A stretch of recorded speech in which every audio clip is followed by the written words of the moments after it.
பார்த்தேன். எப்படி இருந்தது? எப்படி இருந்துன்னு சொல்லுச்சுன்னா எனக்கு புரியல. அது ஏதோ வித்தியாசமான இருந்துச்சு. லியோ ட்ரெயிலர் கூட என் ஃப்ரெண்டு சொன்னா நல்லா இருந்துச்சுடா, ஆனால் இது அவ்வளோ ஹைப்பாக இல்லைன்னா அதுவும் இப்படிதான் இருந்துச்சு. ஹைப் மாதிரி எனக்கு தோணலை. ஆனால் மேக்சிமம் வந்து லோகேஷ் கனகராஜ் சார் வந்து நல்லா போட்டிருப்பாரு. அந்த நம்பிக்கை எனக்கு இருக்கு, படம் ஹிட் ஆகும்னு. தலைவர் ரஜினிகாந்த் சார் வந்து 1000 கோர்ஸ் அடிக்க வாய்ப்புகள் இருக்கு சொல்லுவேன். ஏன்னா அவரை தான் எல்லாத்தையும் பீட் பண்ணியிருக்காரு, இதுலயும் பீட் பண்ண வாய்ப்புகள் இருக்கு. தெரியல லோகேஷ் சார் வந்து என்ன ட்விஸ்ட் கொண்டு வராருன்னு தெரியல, எப்படி கனெக்ட் பண்றாருன்னு நமக்கு தெரியல. பார்ப்போம்.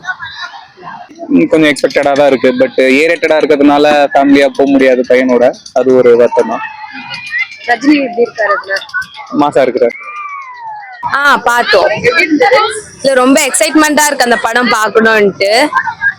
நல்லா இருக்கு. அவர் நிறைய சூப்பர் ஸ்டார் நிறைய டான்ஸ்ல ஆடி இருக்காங்க. நல்லா இருக்கு அந்த படம் பார்க்கணும் இனிமேல் தான். பார்த்தேன், நல்லா இருக்கு. எப்பவுமே அவர் எங்களுடைய சின்ன வயசுல இருந்தே அவருடைய ஃபேன். நான் ரொம்ப ரசிச்சு பார்க்கக்கூடிய ஒரு மனிதர். ஏன்னா நம்ம துக்கத்துல இருந்தா கூட போய் அவருடைய இதை மூவி பார்த்தா சிரிச்சு வர மாதிரி தான் இருக்கும். ஹாப்பியான மூமெண்டா தான் இருக்கும். ஸோ ஒரு அன்றும் இன்றும் எங்களுடைய மறக்க முடியாத ஒரு நபர். இதுல எப்படி இருக்காரு? என்னும் இளமைதான் அவரு. ஸ்டைல் எல்லாமே அவருக்கு நாங்க இன்னும் எதிர்பார்த்துட்டே இருக்கிறோம் அவருடைய ஸ்டைல.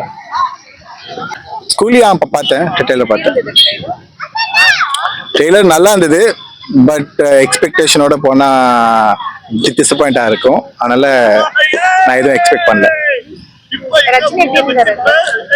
ரஜினியோட 2-3 ஷாட் தான் வந்தது. ஸோ நம்ம அதுல இன்னும் ஜட்ஜ் பண்ண முடியாது. படப்பை பார்க்கலாம், பார்த்துட்டு சொல்லலாம்.